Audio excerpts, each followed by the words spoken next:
So I have a special treat for y'all. I'm just so excited. We've been working on this since I went to Indianapolis in December, um, and this is a person that is special in my life that I want to share with y'all. Just to give y'all some background, um, I met this woman when I was 22, around 22. I was going through a tumultuous time in my life where I was just getting custody of my brother.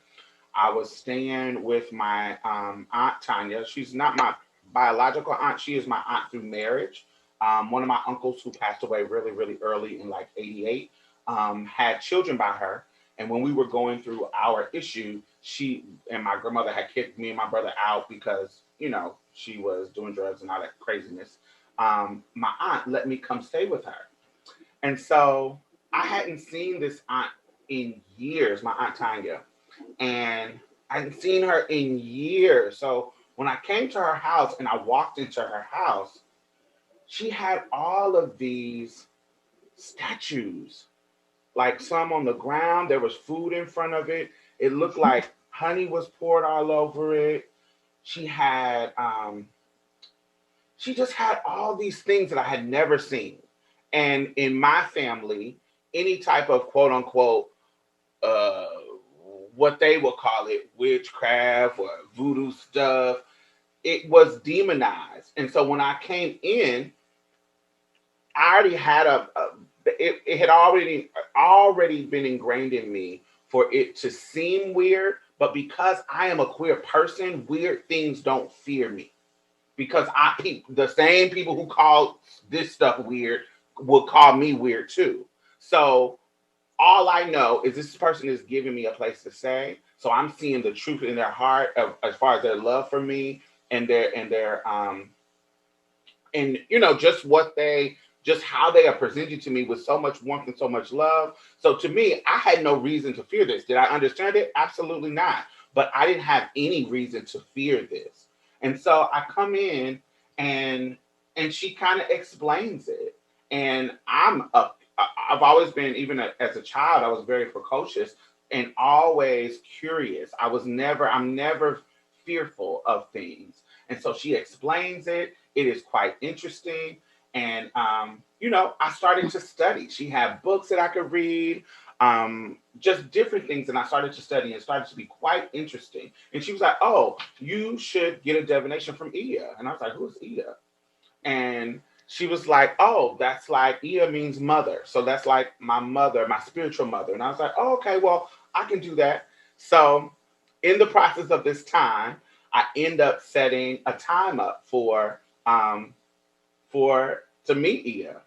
And so when I meet her, I'm thinking, of course, I'm young, I have these curiosity, but I have this reservation about what am I doing? And like, what am I going here for? But I'm super, super interested. And when I meet her, it just was a warmth. She had an understanding of one of the first things you said to me is that um, the Orisha, the creator, has a duality. So what you got going on isn't abnormal in African tradition. It isn't abnormal. It isn't something. It's actually something that you can teach us who don't have that experience. And for me, it was one of the first times that a person that I would consider like a spiritual leader has said something affirming to me.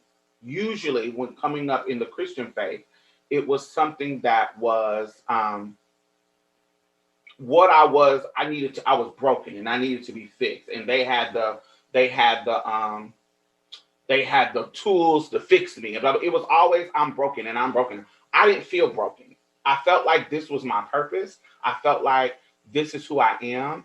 And at that young of an age, I really wasn't for sure what that purpose might be. But at least when I met you, you gave me a seed towards that purpose to say you have value in your duality. You have value there's value in being in this point that you are between masculine and feminine. On a physical level, on a spiritual level, there is value in that. And that small little value for me opened up the door to Ifa and just a new spiritual understanding with me and my inside, my feelings, the earth, reverence for the earth, reverence for my community and community building, because that's the root of Ifa, because it's a communal, social aspect. So for me, it just gave me a new way to think about God, way to think about religion, way to think about myself. So this is a special moment for me because I appreciate it and I appreciate you. So this is my Iya. You're making me cry. Don't cry. Okay. So Mm. introduce yourself. Well, good sweet day, everybody. My name is Naeemah Joyce Jackson, also known as Iyagba Oshunkoyi Alalade. I've been on this path of Ifa Orisha for 30 years now. And this year I will celebrate 25 years of being initiated to Oshun, which Yeah. I'm very happy about. And we'll go through some stories. But I am a mother of three, a 53-year-old woman, a 50-year-old woman, and a 40-year-old man, four grandchildren, 30, 27, 15, and 4, and three great grandchildren, three great grandboys, 11, 4. I think the last one's one. I think he might, I don't know, I think he's one. So after a while, you don't even call name to say, hey, baby, sweetie, sugar, come here, But so that is, and I am the head of Ileo Sheshe, and I've been working with people. This spiritual path was the first African American woman in Indianapolis that brought this to the African American community 30 years ago. Yeah. And I remember the first time Diamond came and sat down with me, that I remember. Yes. So we have a long history. Yes. So tell me where your people are from and Uh, how you come to Indianapolis. How they come. well, my father's people, I'm from Pennsylvania, Harrisburg, and moved. My grandparents were here. My father's people were from New England and Pennsylvania. Uh, and my mother was born there. My father was born in Providence. And so I would commute back and forth between Harrisburg and here. My grandparents were here. She's from Alabama. He's from Louisiana. And so I would catch the train and, fly back in the 50s, which was unheard of, little black girls flying by themselves. In those days, you flew, you had your hat, your white gloves, your patent leather stuff. And so I would come back and forth between the East Coast and here. But in my heart, I'm a Pennsylvania person, East Coast. So Hmm. how was school growing up? Like when you was growing up, like what kind of, religious background, Mm, school background, what was going on okay. there? My family are Roman Catholics, Orthodox Catholics. So they sent me to parochial school, which I appreciate. It was a good education.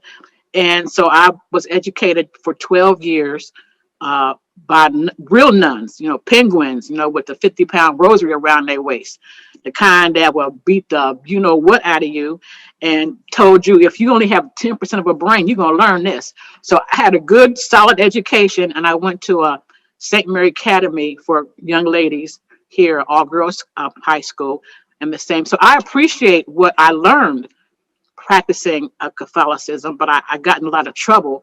I remember so clear in the second grade, you're 7, and you have to take what's called catechism to get ready for your first communion. And it's just like in The Godfather. The girls wear white veils and white dresses, and the boy, it's a whole production, and you study for a year. Well, we got to the part about transubstantiation, changing the wine to blood of Jesus and the bread to the body. And I'm like, So I raise my hand. I say, well, sister, if we're going to drink his blood and eat his, does that make us Catholic cannibals? I was serious. I was a child. every cartoon I had seen told me if you do that, you're a cannibal. So I wanted to know, were we Catholic good cannibals? I was on my knees for the entire day. I couldn't even get up. I was in such pain. So I knew then, oh, something wrong. If I can't ask, but I'm a child. I go through the whole thing, go through Catholic school and then Catholic girls' high school. And then I decided I'm gonna have to find something else because I've always been a spiritual person. So then I went away to college, HBCU in Tennessee, and then I decided to investigate What's the name Orthodox of it? Islam. What's the Hmm? name of the HBCU? Knoxville College. Okay. And And you said you found Islam. I, yeah, well, I wouldn't, but then, okay, before that, I had my Black Power. I was a Black Panther. Um, after that, after high How did school, you get into that? You moving fast. How you get into? How did you? okay, How did you? What got you into movement? okay. Well, in Indianapolis, um, I was always in the groups of people who were considered rebels, right? And so then when I met my first husband, his brother, Bashir Abu Bakr, was the commander of the Panther headquarters in Harlem, in New York. So I um, did that for a while here in Indianapolis. And this was before I got married. Okay, yeah, before look, y'all, I'm 70. Okay, I got a lot of stuff. Okay, I'm yeah, okay, Right. yeah, I'll be 70 this year. So, but the Panther here in Indianapolis, I've got a good story. You want to hear it about that? And but listening to my Ori, my higher self. I was with a group about four men. I was the only woman, and we were going to do some revolutionary act. We were going to break into the naval armory. And it's past. I can't go to jail. It's past time. It's been. So we were going to break into the naval armory to get what we needed to start the revolution. I was down with it, right? So we're meeting clandestinely. I'm really thinking I'm, doing something. And so then this man comes in the group, new, and he had everything was too good. He had the right clothes, the right phrases. And I'm like, who is this man? Why y'all gonna trust him? He just popped up. Who knows him? And the man, it was my intuition. I'm like, something ain't right. So on the night of the plan situation, my head, my Ori told me, Don't you go. Do not go." And I didn't go. They went, and who was there waiting for them? FBI, right? They got busted. And it was on the news the next day, and I'm like, man, my granddaddy gonna kill me. But the dude who was an FBI informant never dropped a dime on me, never called my name. And so I was like, whew, on that one, you Mm. know. Yeah, I got out of that one. I listened to my Ori, my head, Yeah. my Ori and knew. I just watched the show. It's called the new movie called Judah and Messiah, Mm-hmm. about Mm-hmm. the Mm-hmm. assassination of Fred Hampton, Mm-hmm. and it's so wild to me how there were so many informers and so many snitches in the community, and who that tactic was being used all around the country by All around. COINTELPRO and FBI. And Mm-hmm. it's always interesting to me to hear people say, "I knew that motherfucker wasn't right." Knew it. I knew it. I said, why y'all trusting this dude? You don't know him. We just popped up out of nowhere. I ain't going out like that. No. So, No. what happened after that in regards to movement, like your organizing work? I continued to work.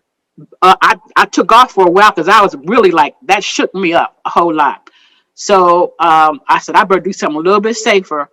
But at that time, many of us thought that becoming an Orthodox Muslim was an answer for Black liberation, when it What was really appealing about it? What was appealing about Islam?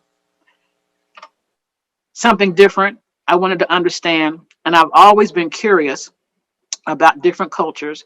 And so, my first husband became Muslim in New York, and I did here with a friend. And so I enjoyed the studying, I enjoyed the discipline, but my spirit was still thirsty. And I did not like the position of women, right? I did not like that. Um, but I studied. I was a good wife and a good Muslim. And then I made Hajj, okay? Went to Mecca. This is with my second husband. No, yeah, second husband. Anyway, so Mecca is the place where Muslims who practice Orthodox pray towards that direction 5 times a day to the Kaaba. I went there. It was millions of people, and you can't imagine how big this space. It's like 500, like 100 football fields, and the Kaaba, the black building, is in the center. So we're way in the back, and all of a sudden, Issue hears me, sees me. Something cut me up under and moved me through the crowd, baby. Moved me right up to the Kaaba. And I'm like, how did I get here? So the only thing, I mean, touching. So the only thing I could do, I could think of was to start praying, making salah, pray, pray, pray. And everything got quiet. It was very, very good. Then when I got through, I'm like, I don't speak Arabic. Where are my people? I turn around and I walk straight back to them. And they were flipping out. Where have you been? I was at the Kaaba. Where were you? Anyway, so we get back to Indianapolis and it's time for Juma. That's the Friday prayer. Now, this particular masjid, which was named after my daughter, Latifa Fajr, the men are in a big space. It's summer, air conditioning. Women in the back in a little cubby, hot room, big old, thick, heavy curtain. I got up and I pulled the curtain down. I'm like, you know what? I just came back from Mecca. I just came back from touching the Kaaba. And I am not going to be back here in this little hot room looking at just men's behinds. No. Well, that was a scandal. That was a scandal. And, but, it was a scandal, to say the Tell me, least. tell me, what was the? I always think about when I think about Islam at that time, around that era. Think people that come up, of course, is Elijah Hmm. Muhammad, and Malcolm X, and just people in that moment in time.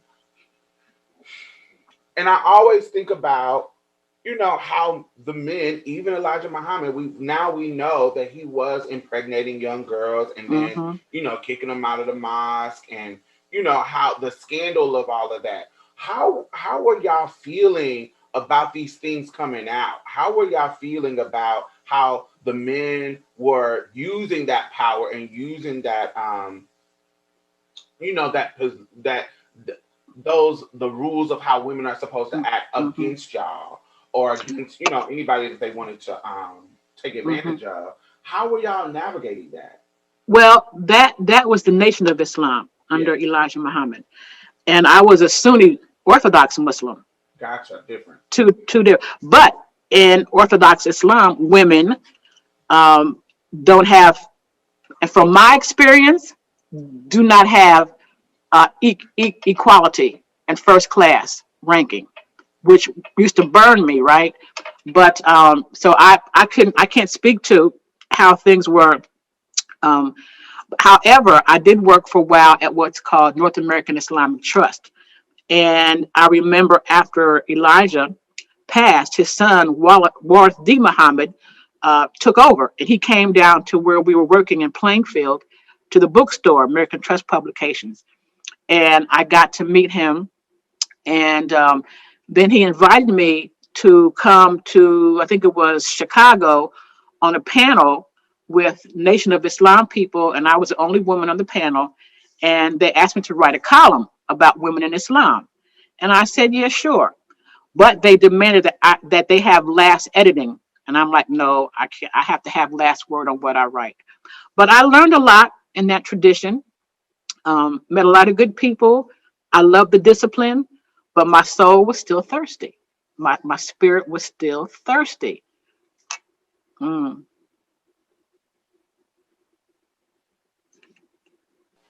after that, you were still living in Indianapolis. Mm-hmm. Mm-hmm. And so, how did Oshun start to call? Oh, okay. How did that come? That happened. I had to step away from that path because I have a lot of faults, but I am not a hypocrite. That I am not. I own up to what I am, right?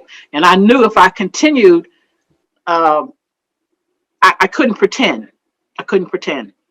So I stepped off that path and I took off my hijab and I stepped out the house and I thought that the earth was going to open up and swallow me alive.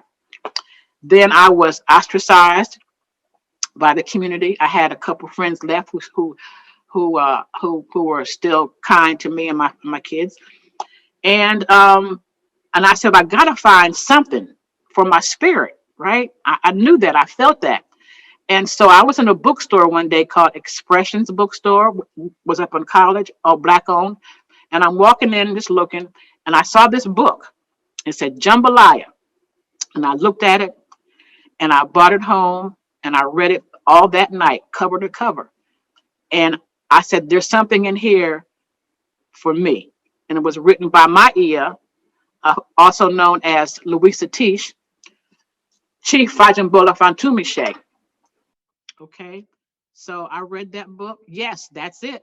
That's it. That's I it. wanted to go get it so people can see what it looks like. That's it. Uh-huh. And so I read that and I said, I have got to meet this woman. That was 1990. So the next day I went to work and I called all up and down California and I finally somehow got her home number, believe it or not. And we talked and explained what was going on. She said, Sister Naeemah, we can talk. And we met. She came into IU Bloomington for the Women's Festival, Music Festival. And so I went down to Bloomington to meet her. And so she has been my Iya since 1991 up to this day, you know. Mhm. And yeah, so that Oshun called my name and I heard it and I answered. You know what's wild? What's wild to me? So when I first, so me and Iya, there was a long time that we didn't talk because I was moving around and just live going through life and doing my thing. And I came across this book. This wasn't the first book on the subject of E5 that I started to that I came across. This was my first book was the Yoruba Handbook. The Um Cara Day. yes, yes, yes. So that Mm-hmm, was my mm-hmm, first book. Um mm-hmm. when I came across this and I I started to research uh EATs, I was like, let me let me look at some videos. Let me, really follow her. And I was like, oh wow, she knows a lot. And so I'm like, so you were always my North Star. So I was like, oh, she's saying a lot of stuff to Eve. Da, da, da, da, da, da. I actually didn't know that she was your Ia until Mm-hmm. recently. Mm-hmm. And I was like, wow. I was like, so I felt so blessed that I had somebody who actually knew the tradition and protected the tradition and was authentic because there's so many charlatans. There's so Yes. many people trying to swindle people. And I Mm-hmm. and I can tell you from like the first time I met you, um, you know, not saying that this is, for me, I never felt like I was being swindled. I felt like this was somebody just opening a door for me, just opening a new way to think about something, and it just was a whole different experience. And so I thought it was amazing to learn that that was your ear. Mm-hmm. Mm-hmm. So how did you? So when the call started to happen, what was and you because you keep saying that your soul was still thirsty, you Mm-hmm. still was thirsty. Mm-hmm. What was it like getting into this and it's like, oh, I'm being quenched? Mm-hmm. What was that experience like? It was life affirming. And one, there like the two things. I wasn't discovering judgmentalness in the tradition itself, not in people. And number two, the fact that the creator is portrayed as having both masculine and feminine ashe, that it was not strictly a patriarchal tradition, but that the feminine is as honored, if not more, than the masculine. But there is a balance, and that I hollered, right? And that the feminine is absolutely respected and honored and held high, and no, under his eye, like in the Handmaid's Tale thing. But sadly, there are many Ilays, houses of, temples that are homophobic, that are just discriminate against people. And they're usually headed by a man and a very, complacent, compliant wife. Okay. But for me, I understand the divine nature of the duality of two spirit people, right? And so I have never even considered turning anybody away or not working with somebody. For me, it's wrong. But there will be people who say otherwise and who do otherwise, and it's wrong. It's wrong, in my opinion. So tell me how you got to this point, not to the points on a spiritual level, but just in social level. How did you get to the point where, okay, I just feel like this judgmental of homosexuality or judgmental of people's gender identity is Mm. wrong? Were you always to that point where you like, I don't think that that's right? Or, because I know you have family members who were queer. I know you Mm-hmm. have, community members that you were involved with that was queer. Mm-hmm. Explain your process, your personal process in as a cisgender straight woman.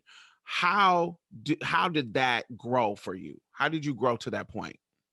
Okay, well, understand, my father, uh, when he was here on Earth, was a beautician, and my mother, my grandmother. So I grew up in beauty shops, okay, in Harrisburg and here. And so I was around gay men who worked in my father's beauty shop and my grandmother's. So, you know, that was no big deal, right?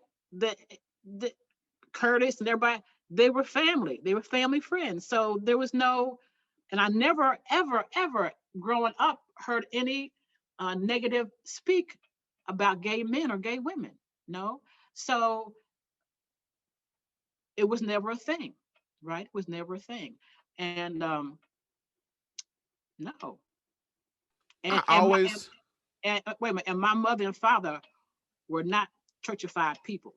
They sent me to mass, but they were not churchy people. So they were young hipsters. They partied, they drank, they did hair.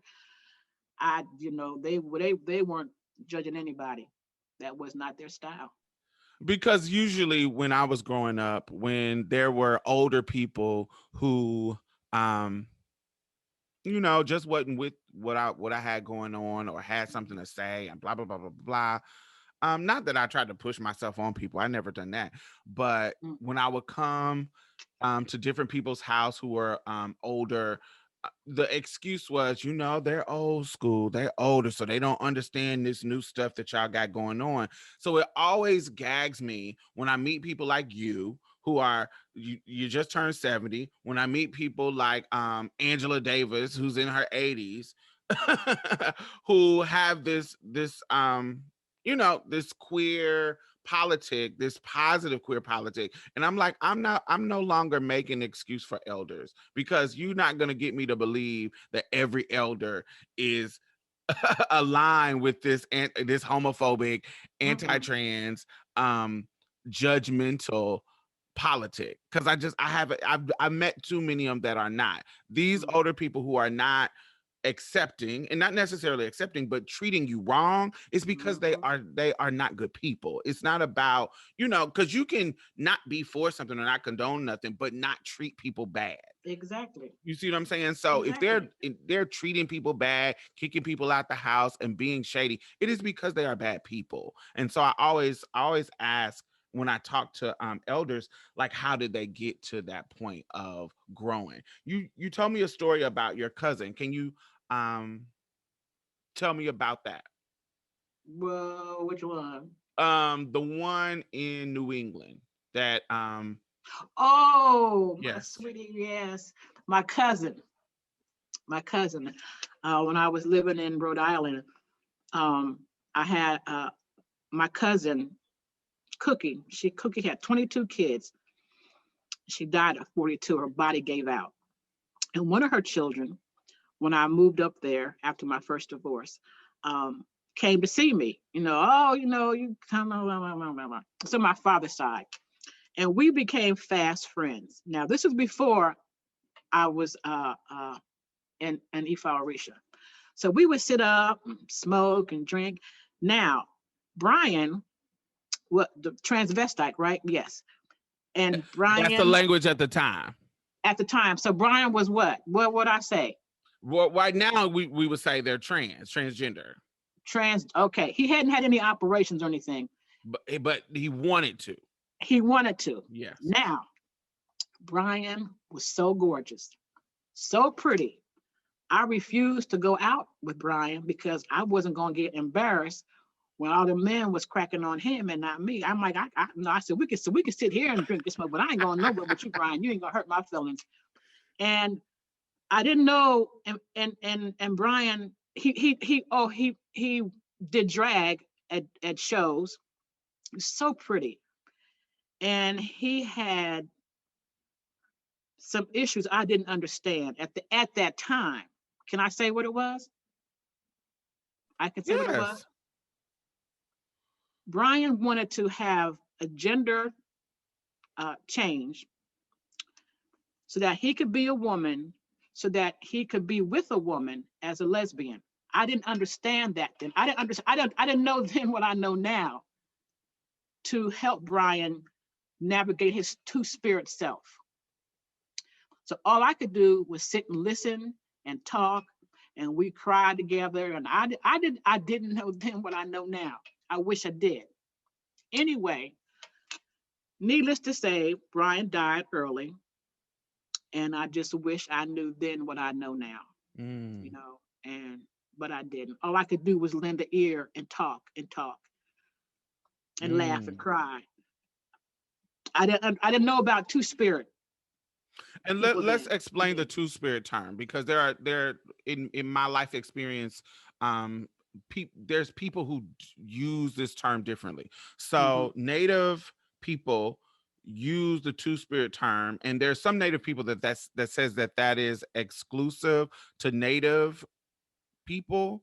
But I Mm. do know that the two spirit is, I would say two spirit is, I would say, exclusive to indigenous people, because I Mm-hmm. have seen multiple traditions that are outside of being native, like Native American, that Mm-hmm. use the term two spirit. And Mm-hmm. so I would say that it's more of a indigenous term, not necessarily exclusively native.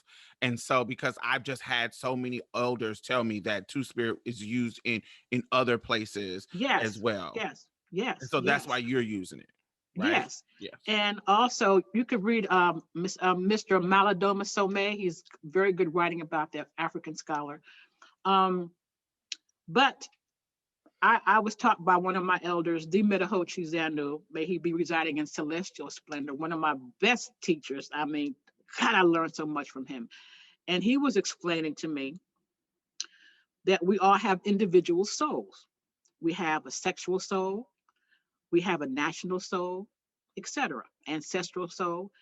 And he helped me understand that even if someone were born in a particular physical body, their soul might be the opposite of that. And that's coming down to that duality of humans, the duality of even animals. the duality of spirit. Um, for example, everything has polarity and duality, right? And that's just the way it is. So he explained that, and I that about 30 years ago. So I was getting a very good spiritual grounding on that. Someone um, can have a female soul, and be born in a biological male body. Then we work to balance those things out if that's what they want, right? But that they have to understand the gift actually that they have, because walking between these two worlds is powerful. And that's why so many people, two-spirit people in different traditions, have a role as a spiritual leader. And that's the fact. And I know this for a fact. So talk about a little bit more about the masculine and the feminine and the balance Mhm, in that and the mhm. importance in that and your journey through understanding that balance. The divine feminine is that which, if you're talking about on the physical level, that gives birth to.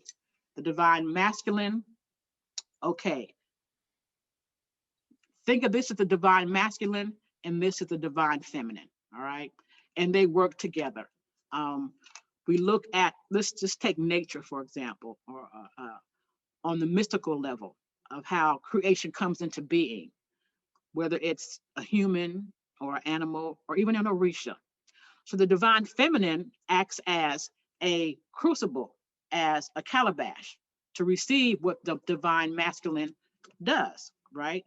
Um, the divine masculine represented by white, which is the semen, and the divine feminine red, and they come together and produce life. But spiritually, that can be the production and creation of something else other than another being. It can be the creation using that energy to create, to write books, to do music, to do organizations. So it's not just on the biological level, but spiritually, those energies work together, right? The That which penetrates and that which receives, right? And they work together. Yin and yang. Yin and yang. So it everything has that duality, polarity within them. Hmm. Now, there are some animals that can impregnate themselves, right? And that's wow, that blows my mind. But so the divine feminine, divine masculine, we see in everything. The dual nature of everything. And sometimes I know growing up for me, because of the ignorance of people and the limiting nature of Mm, culture, mm, when the culture is, honey, not trying to let people be free. For me, even within my transness, so it felt like my process of understanding femininity, masculinity, being a woman, being queer, being just all these things around gender and identity, and just the spectrum of all of those things. mm-hmm, In the beginning of my life, I felt like because I was assigned male at birth, there was these rules and these limitations of what I was supposed to do, how I was supposed to act, who I was supposed to be. And I know as a male child it might feel like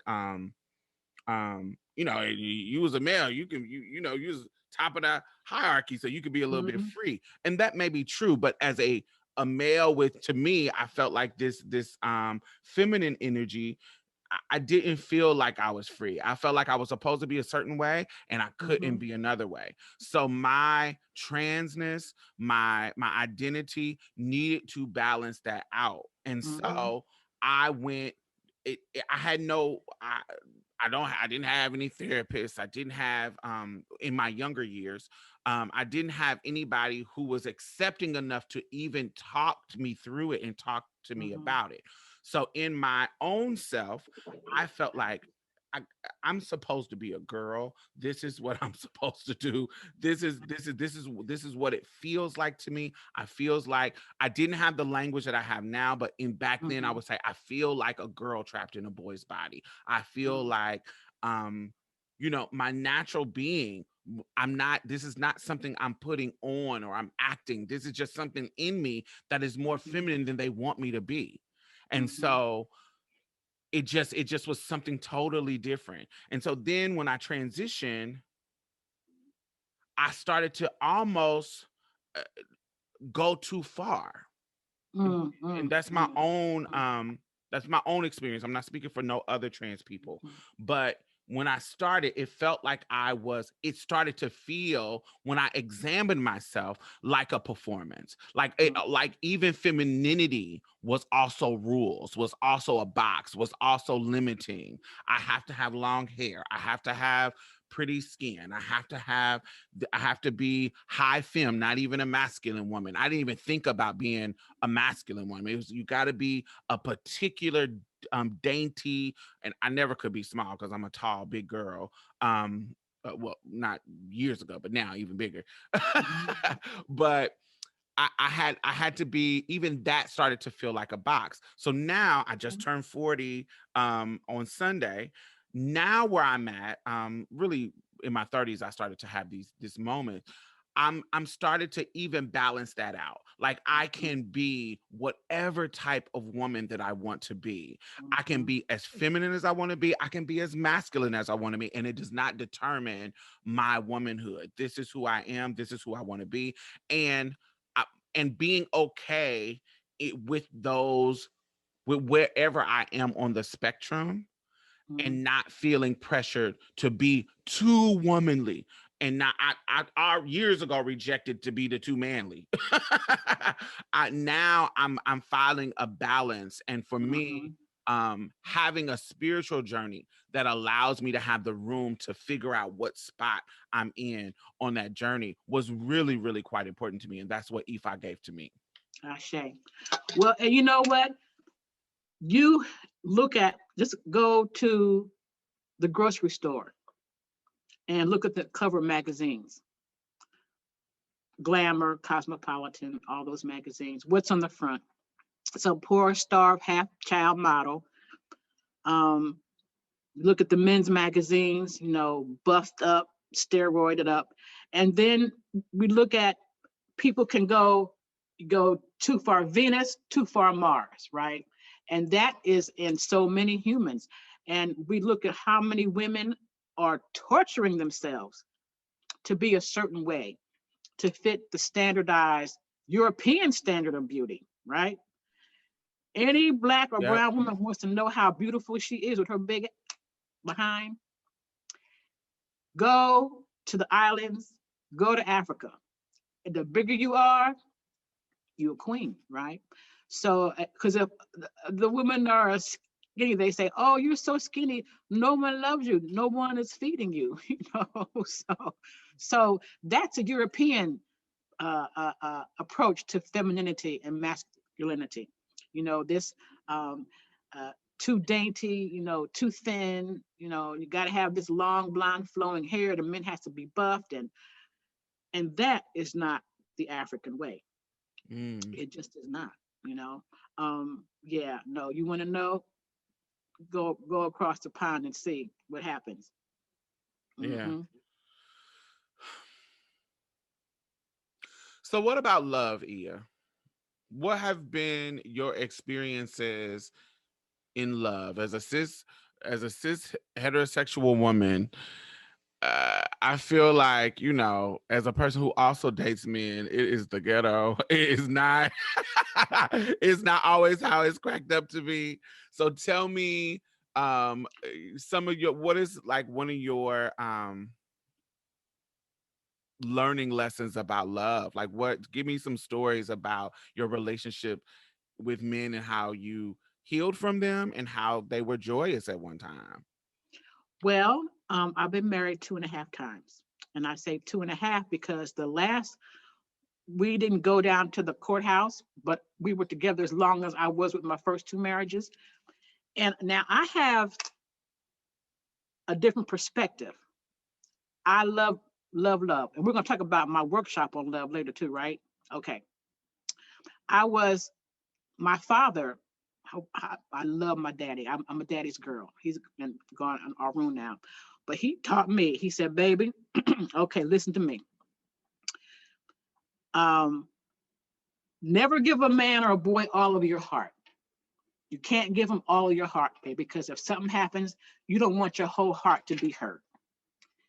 He told me, he said, and when you're with somebody and it's not going right, you jump ship first, even if you don't want to, because the one who jumps ship first has a psychological advantage. Then my grandfather taught me, he said, "Baby, ain't a man alive better than a woman." And I was raised by these kind of men. So as a result, baby, I have never cried over a boy or man. I've been in love, but when somebody got stuck on stupid, I was able to bounce because my daddy and granddaddy told me I should do that, right? And so my attitude was like, when I jumped ship first, it was like, take a breather, next, So I I I have never given all of my heart to a boy or a man. I give them a lot, right? Because you want to be happy, you want to have fulfillment and did all that, But that's my story, and I've had uh, lovers, husbands, and yeah, and I tend to be more in like sometimes in love, in love. And I have been called on many occasions a cold hearted bitch. I'm like, no, no, I just love me too, right? I don't love you more than I love me. Boom. But that's how that is. And but love is a beautiful thing. It's a wonderful thing. And yeah, I've been there, and I'm currently divorced. And I just say this is I've added to my prayers. What I want wants me, what I need needs me, and what I desire desires me, based on good character and goodness. So if I do get married, now I don't want to get, I don't want to marry. If I do, if I do get another good companion like that again, that's all cool. But it just does not define me as a woman, whether I have a man or not. I like being with men, of course, I do. Husband is boyfriend, but I don't determine my worth by that, you know. And then Ifa says when people are together, they should live in harmony and be in balance. So, but I got to say this though, every husband I had wanted to get married again, and I said even up to my son, he's 40, I think, yeah, he's 40. His dad, wow, I want to come see your mama. No, you don't. No, you don't. So, so, so they come. They'll come back, but I'm not one to do that rewind thing. What were some of your standards? Like, we Mm. young kids today are always arguing about who should be paying the bills, who should be taking care of different things in the house. Like, what are some of your standards? What were some of your standards, in your dating relationship that were like deal breakers if they didn't have that stuff going on? Well, first of all, gotta be clean, right? Good hygiene is a must, right? And a good sense of humor, be intelligent, we have the things to talk about, have some culture to you. I like to travel, music, be interesting. Um, and I know this is what my grandfather taught me, my grandmother, they told me, I said, on my second divorce, I'm like, I feel like I'm a failure. What am I doing wrong? And they said, it's two things, baby. One, when you're with somebody, you have to know what your purpose is. Why are you together? What's the reason? And number two, take care of each other. They said that's it. But deal breakers for me, um, if a man does not love his mother or his sisters or speaks badly of women or girls, that's no. So some that's broken, that, yeah. And if um if they have kids and don't take care of them, that's a no for me. Yeah. Definitely, definitely. I think that's a red flag for everybody. That's why I always it's strange because there's a culture online of men getting popular with making fun of black women, dressing up as Mhm. black women, Mhm. men getting popular. Like there's this one guy, I don't even want to say his name, but women get on his show and he degrades them on the show and talk about What? how fat they are, and you can't expect to have a high quality man and you out of shape and you only a six and you just so many he's so extra. And Well, why do the women go on the show? I don't know, Iya. I don't know, Iya. They just sit and be talking to him, and I be like, "Child, if you don't get off this show with this man and deal with this stuff." But there's a lot of people who think Mm. those type of men are quality, and I'm like, that's a red flag. If he's talking crazy about women and he has this Mm. disgusting Mm. persona and image of women in his mind, you're going Yeah. to be always chasing that. You're going to always not be enough. You're going to be always looked down upon. I would Mm. not and I Mm. think that's vice versa. I think I just feel like it's a red flag for people to have such disdain for the opposite gender. But definitely, if you're a man, because you hold that power and you hold that privilege, it's Mm. definitely a super, super red flag. Mm. Mm-mm. And I don't Mm-mm. understand it. I don't get that. I don't understand that either. No. Mm-mm. Yeah, because how can you be in community and not see the power and the blessing that women bring to community? Absolutely. The Oshun, my deity Oshun, is that part of the creator that without her presence, nothing can go right. Nothing Yes, can happen. one of my Nothing, favorite stories. One of nothing my can favorite happen. stories about remember when Oshun left and went to the moon because Hmm. they were not appreciating her. It's a bad thing to do. Because you won't And have and no sweet water, baby. and sacred Odu Oshe Torta, there's a lot of yeah about because when the male Irumile, the deities came from Orun to Earth to establish Earth, there were 16 males. She was the 17th only female. But anyway, to make a long story short, they did not include her in their deliberations in establishing the earth to establish fecundity and happiness and abundance. They only gave her the animals to cook and clean after the offerings were made. She got tired and did what she had to do, and nothing worked. Right when it was divine, people would get healthy. They stayed sick.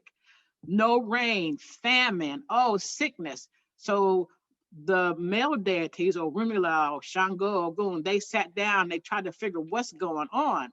So Orunmila had to ascend to Orun to go to Olodumare and say, what's going on? Nothing is going right on earth. Everything is jacked up. And Olodumare said, well, what about Oshun? And it was, well, she's just a woman. And Olodumare said, well, if you know what I know, you will go back because only she has the knowledge that you need to get things right. So they came back, he came back to earth, and they went to her and she ignored them. Oh, ignored. They were oh, Shun, please, please, please. She went into isolation. So then she finally said, okay, I will have a baby, and that baby can be in my place to go with you to do sacred work. But you better hope it's a boy, right? And so they prayed on her. Obatala put his hands on her. Oh, please let this be a masculine child. So she gave birth to Akino Show, a particular land of Eshu. And so that was determined that nothing can go right without the feminine presence. It's not going to happen. And if you look at this, you said the fresh water, there's no civilization, right? There's no food. But also the morality of being right and in harmony and balance. Mhm. So yeah, that and then yeah. So, what are you doing for work right now? I know that you are at the Peace Learning Center. Mm-hmm. Mm-hmm. Tell me about your work there. Okay. I'm the director of family learning, and I work with intergenerational families, 2, 3 generations. Sometimes it's the one person. And I work with families to make what is good even better within the family. Um, Conflict resolution, reconciliation, forgiveness, communication skills, life skill, essential things. And I I truly appreciate what I do. And I work mostly with mothers and fathers too, who different levels of economic success.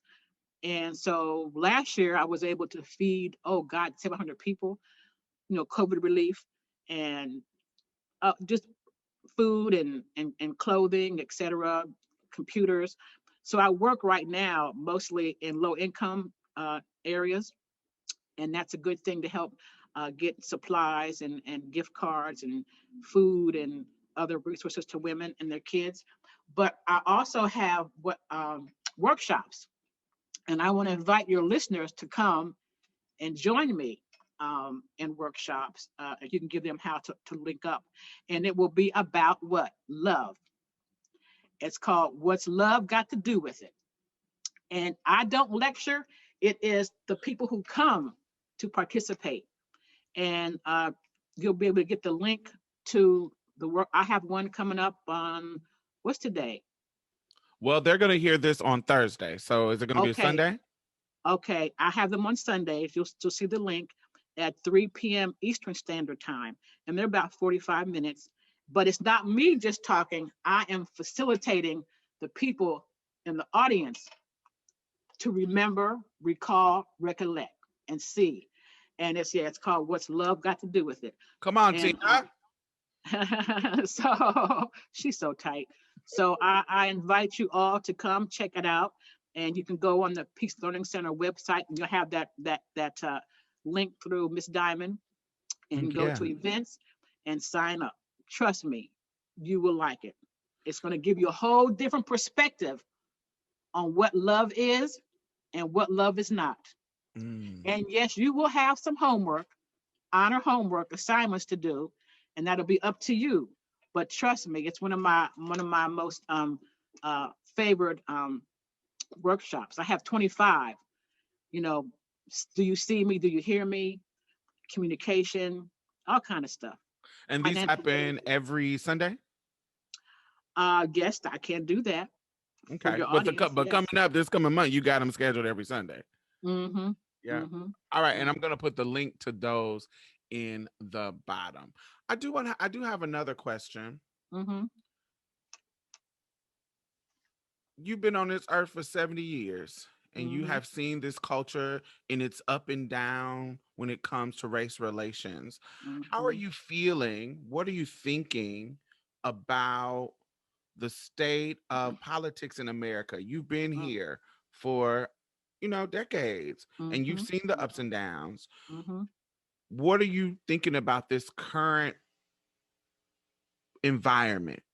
Okay. Understand this. I have been speaking out since I was 12, 1962. I remember very clearly we had to do an essay in school. Sister Mary Clementine said we could do it whatever we wanted to talk about. I did mine on why the Negro deserves civil rights and why the Negro deserves the right to vote. They hadn't been passed yet. Okay. So when I look at that trajectory of my speaking out at that early age, becoming a Black Panther, still working in the community as an activist, I see that there have been things that have improved. But right now, what's happening, that I don't like to say his name, that person that gets left, the big liar, the big stain, well, first it was President Obama who made some people minds explode, right? Then this person comes along, but just left, and he enables the white supremacists to come out of the closet, so to speak, to come up from under the rock, and they feel emboldened. But their fear is that the demographics are changing in this country, and they will no longer be in the physical majority.